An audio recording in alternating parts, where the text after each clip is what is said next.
Saya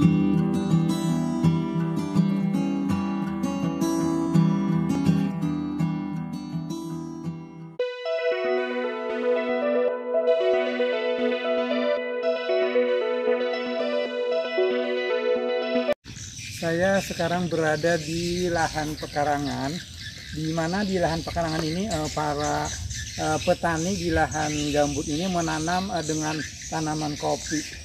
Ada berapa varietas Pak yang dikembangkan di lahan pekarangan ini? Kalau di sini Pak, varietasnya masih satu aja Pak. Ini Robusta. Ini tanaman ini sudah usianya lebih dari 15 tahun ini Pak. Nah, kenapa kami biarkan seperti ini Pak? Karena semakin tinggi ternyata produktivitasnya semakin banyak. Awal mulanya kami sistem wiwil, kami bikin pendek. Ternyata setelah kami bandingkan, produktivitasnya lebih baik seperti ini. Nah, untuk varietas yang Arabica kami sudah mencoba juga Pak.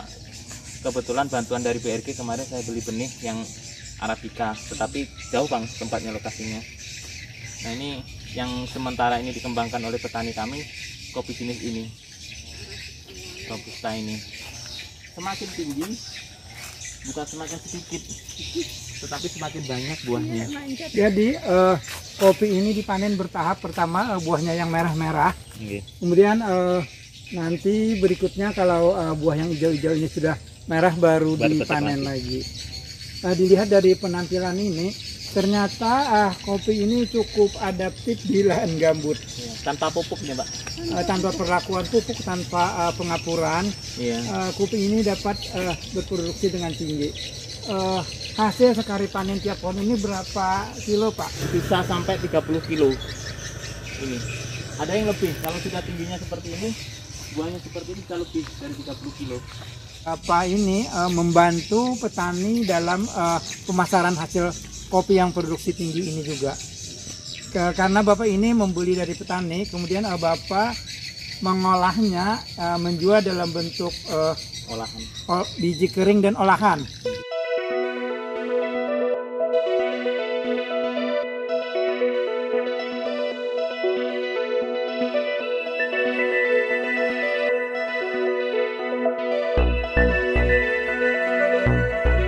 Kalau Arabica itu 2 kali buah aja Pak.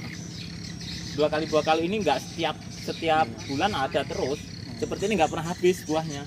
Kalau yang Arabica itu patik habis sudah. Jadi tunggu lagi bunga, buah lagi, baru petik lagi. Jadi 2 kali panen kalau Arabica. Dalam setahun Pak? Dalam setahun. Kalau ini enggak.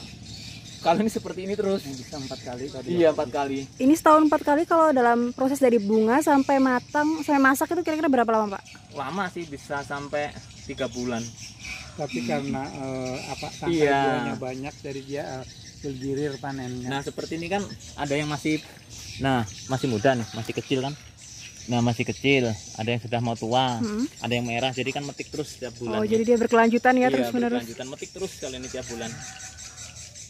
Saya sekarang berada di Desa Talio Hulu, Kecamatan Pandih Batu, Kabupaten Pulang Pisau, Kalimantan Tengah. Bersama saya ini ada seorang bapak yang sebagai industri rumah tangga. Dia membuat kopi, yang hasil kopi itu berasal dari lahan rawa di Desa Tulio ini. Ini jenis produk yang bapak hasilkan. Selamat siang Pak. Selamat siang Pak. Saya mau tahu Pak bagaimana sejarah penanaman kopi sampai berkembang sekarang. Silakan Pak. Tanaman kopi itu Pak, dulu waktu baru transmigrasi Pak, Desa Talulu itu adalah desa ekstran tahun 1981 Pak. Dulu transmigrasi kita kan datang masih hutan lebat. Jadi kami itu mencoba membuka hutan itu menjadi lahan pertanian. Nah, waktu dulu tuh Pak, pertaniannya bukan padi tapi palawija, seperti jagung, kedelai dan macam-macam palawija. Nah, di lahan itu Pak, di pekarangan itu kan lahannya masih kosong tuh Pak. Kan karena masyarakat di sini mendapat jatah dari pemerintah itu 1/4 hektar atau 2.500 meter persegi. Itu untuk lahan pekarangan. Ya, lahan pekarangan dan perumahan. Nah, di situ awalnya itu tahun 1987 itu ada dari transmigran dari Blitar. Itu namanya Pak Trimo dulu tuh. Dia membawa benih kopi, kemudian dicoba ditanam di sini. Dan hasilnya ternyata bagus, Pak. Ini dalam satu lahan ditanam 2 jenis kopi. 2 jenis kopi, yang satu Arabica, yang satu Liberica. Dan kemudian mencoba disambung gitu. Seperti itu. Dan akhirnya dari peranakannya itu tersebar di desa Kaliwulu ini.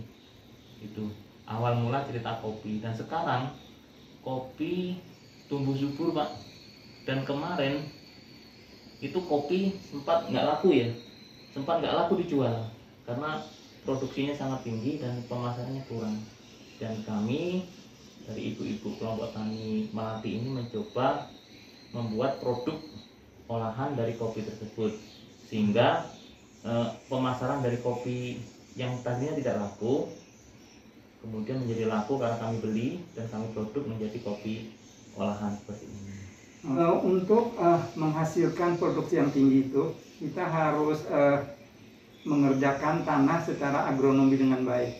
Katakan bagaimana agronominya atau budidayanya Pak untuk tanaman kopi yang selama ini ditanam oleh masyarakat di Talio ini. Silakan Pak. Untuk teknik penanaman kami masih sangat sederhana, Pak. Jadi kami menanam di pekarangan, di situ tanpa pupuk. Jadi mengandalkan pupuk organik dari gambut sendiri.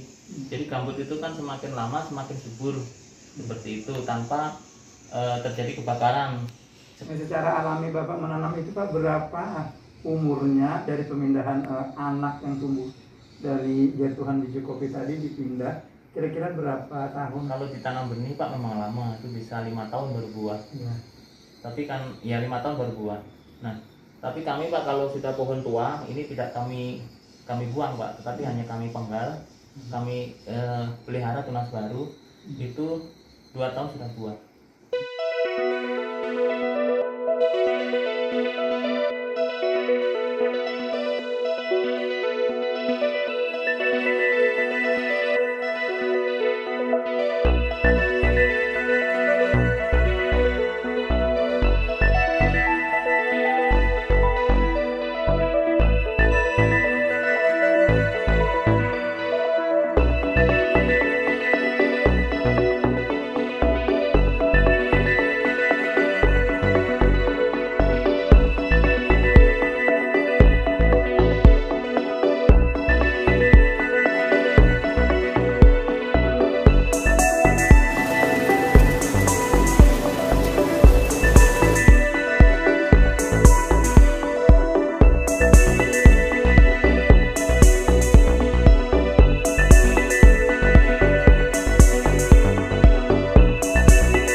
Usaha untuk produksi kopi yang bubuk dan bagaimana proses pembelian dari petani? Kalau untuk yang pembelian kopi biji sudah lama Mbak, sudah lebih dari 5 tahun yang jual beli kopi biji. Kalau yang produksi bubuk, kopi bubuk murni ini setahun lebih. Oh, boleh tahu harga beli kok dari petani itu berapa? Kalau yang untuk yang masih berkulit gitu? Kami belinya sudah kupas. Oh, sudah kupas. Oke, jadi kami giling, itu kan per kilo 20.000. Oh, kira-kira untuk pemrosesannya sekali proses ini berapa kilo? Satu hari itu kalau 2 kali sangrai, 20 kilo. Kalau untuk harga dari yang sudah kopi bubuk itu? Kami relatif murah aja, Bu. Satu ini 100 kemasan 150 gram ini harga 10.000 kami pakai. Kalau yang ecer bisa 12. Cita dari kopinya sendiri itu nggak ada istilahnya warnanya tuh nggak pekat gitu ya Pak ya? Atau kopi kami seperti ini. Nah, contohnya nih. Itu kira-kira tidak keruh gitu. Kira-kira tuh apa sih Pak yang membuat si kopi ini berbeda dengan kopi karena ini murni. Oke, sekarang kita sedang berada di lokasi produksi, rumah produksi dari kopi Tahulu khas gambut ini. Kelompok taninya dulu deh apa Bu? Petani kopi Melati. Kelompok Pokmas kami namanya kelompok tani kopi Melati, Mbak. Untuk jumlah anggota ada 10 orang, tapi itu terbagi 2 kelompok. Ada yang 2 unit ini. Ada yang kegiatan di kebun kalau di Kuturai sana, ada yang di kopi. Oke, yang terakhir nih Bapak Ibu, harapannya untuk kedepannya untuk Kopi Tahulu sendiri seperti apa? Apa sih yang ingin Bapak capai gitu untuk kedepannya untuk kopi? Harapannya untuk produk kami, pertama kan satu, untuk mensejahterakan anggota. Kedua, pemasaran kami sebisa mungkin Pak, dari berbagai instansi kalau bisa kan membantu untuk mempromosikan sehingga hasil pemasarannya lebih luas. Oke, semoga harapan Bapak dan Ibu serta Mbaknya nih untuk Kopi Tahulu dapat tercapai. Semoga Kopi Tahulu dapat masuk ke supermarket dan penjualannya pun pemasarannya dapat go internasional atau ya nasional lah ya. Amin, amin.